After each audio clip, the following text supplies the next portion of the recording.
Ship లో పెళ్లి వేడుకలు ఇతర శుభకార్యాలు జరుపుకోవాలని కోరిక ఉందా? షిప్ లో కూర్చుని తింటూ సముద్ర అందాలను తిలకించాలని ఉందా? అలాగే షిప్ లో నిలబడి ప్రకృతి అందాలను ఆస్వాదించాలని అనుకుంటున్నారా? అయితే కొన్ని రోజులు వెయిట్ చేయండి, ఈ కోరికలన్నీ తీరే అవకాశం రానుంది. అవును, ఇది నిజం.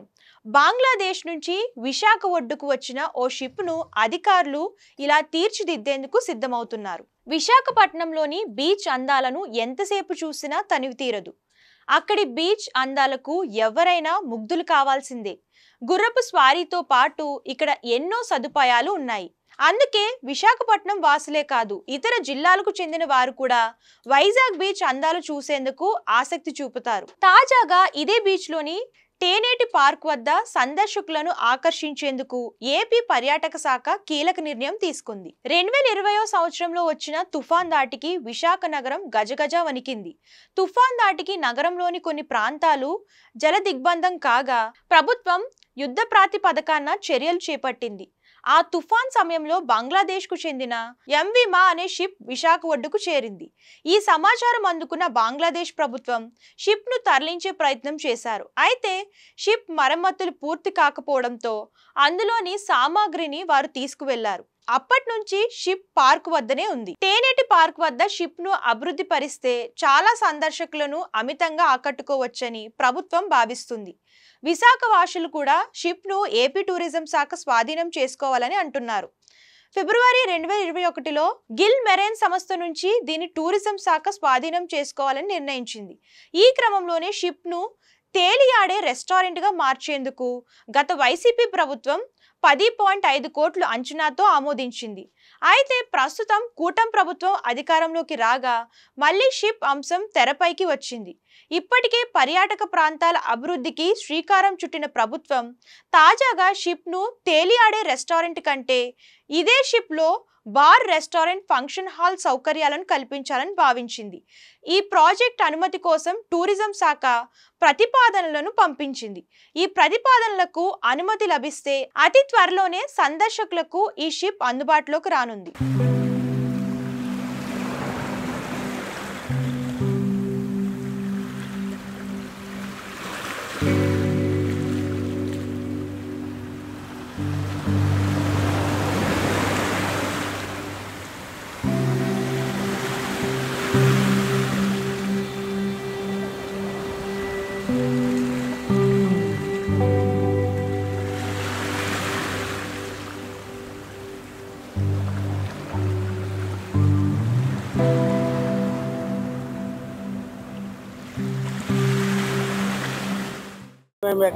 Welcome to Andhraprabha.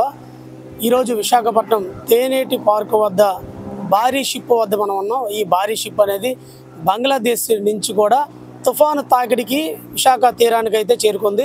అప్పటి నుంచి కూడా బంగ్లాదేశ్ వారు ఈ షిప్ని అయితే వాళ్ళ దేశానికి తిరిగి తీసుకెళ్లే పరిస్థితి లేదు.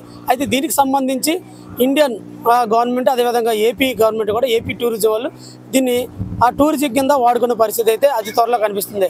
అయితే ఇప్పటికే దీనిపైన పూర్తి మరమ్మతులు చేస్తున్నారు. ఈ యొక్క తేనేటి పార్క్ వద్ద ఇది ఒక మంచిగా, అంటే టూరిస్ట్కి చాలా ఆనందంగా ఉండే పరిస్థితి అయితే చేస్తుంది.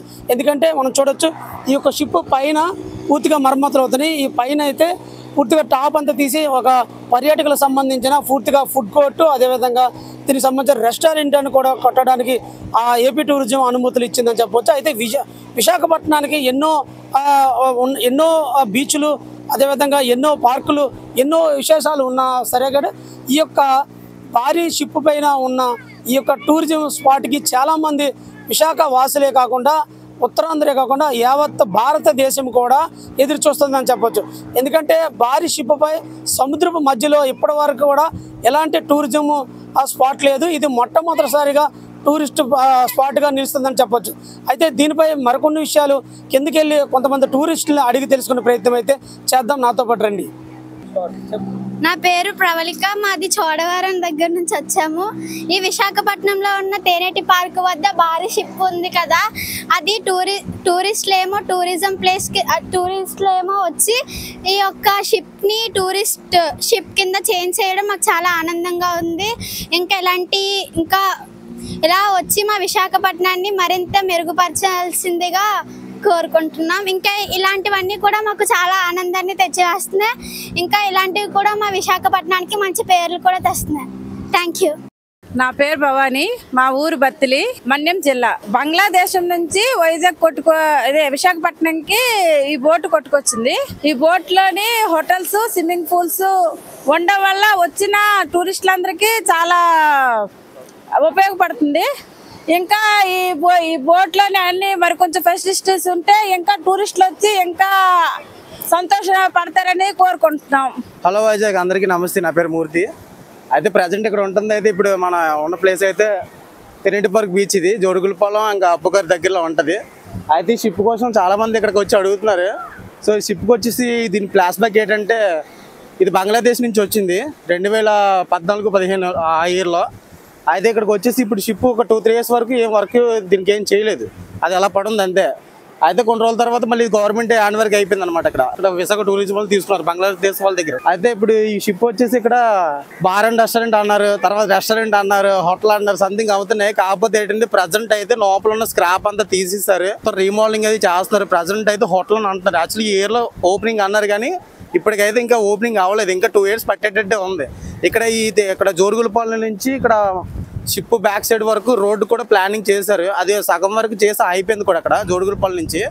సో ఇంకా ముందుకి ఏంటంటే ఇది ఇంకా ఫుల్ ఒక 2 yearsలో అయితే ఫుల్ డెవలప్మెంట్ అయితే ఉంటుంది.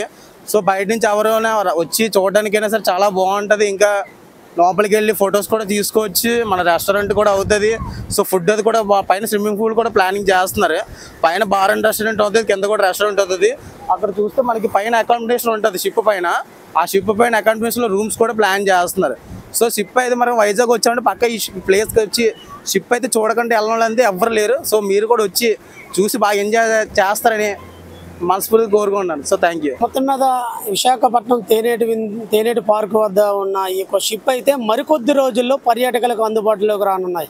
ఎందుకంటే ఈ యొక్క షిప్ బంగ్లాదేశ్ నుంచి 2014లో తుఫాను కొట్టుకొచ్చిన నేపథ్యంలో ఇప్పుడు ప్రస్తుతానికి ఏపీ ప్రభుత్వం దీన్ని టూరిజం కింద డెవలప్ చేస్తూ ఉత్తర్వులు జారీ చేసింది. అయితే ఇప్పటికే ఈ షిప్ లోపంతా కూడా ఆ లోపల ఉన్న మెటీరియల్ అంతా కూడా బయటకు తొలగించే పరిస్థితి అయితే చేస్తున్నారు. అయితే మరికొద్ది రోజుల్లో అయితే రెస్టారెంట్ ఒక పక్క పైనుంచి చిన్నపిల్లలు ఆడుకోవడానికి టూరిజం ప్లేస్ లాంటిది కూడా ప్రత్యేకించి దీనికి ఆకర్షణీయంగా నిలుస్తుంది. ఎందుకంటే ఈ యొక్క తేనేటి పార్క్ వద్ద పైన కొండ తప్ప కింద ఏమీ టూరిజం ఉండేది కాదు, కిందంతా రాళ్ళు. ఈ రాళ్ళు బట్టి ఈ యొక్క షిప్ టూరిజం స్పాట్ అయితే ఇక్కడ ఉన్న ప్రతి ఒక్క ఫోటోగ్రాఫరే కానీ ఇక్కడ కింద ఉన్న చిన్న కార్మికులు, వ్యాపారవేత్తలు అంతా కూడా బాగుపడతారంటూ కూడా ఇక్కడ స్థానిక వ్యాపారవేత్తలకు చెప్తున్న పరిస్థితి. ఏదైతేనప్పుడు కూడా తేనేటి పార్క్ వద్ద ఈ షిప్ మరికొద్ది రోజుల్లో ప్రజలకి ఈ యొక్క టూరిస్టులకి అందుబాటులోకి రానున్నదని కూడా మనం చెప్పొచ్చు. ఇది ఇక్కడ తాజా పరిస్థితి. వీడియో జర్నలిస్ట్ ప్రవీణ్ కుమార్తో వెంకటరమణ, ఆంధ్రప్రభ, విశాఖపట్నం తేనేటి పార్క్ నుంచి.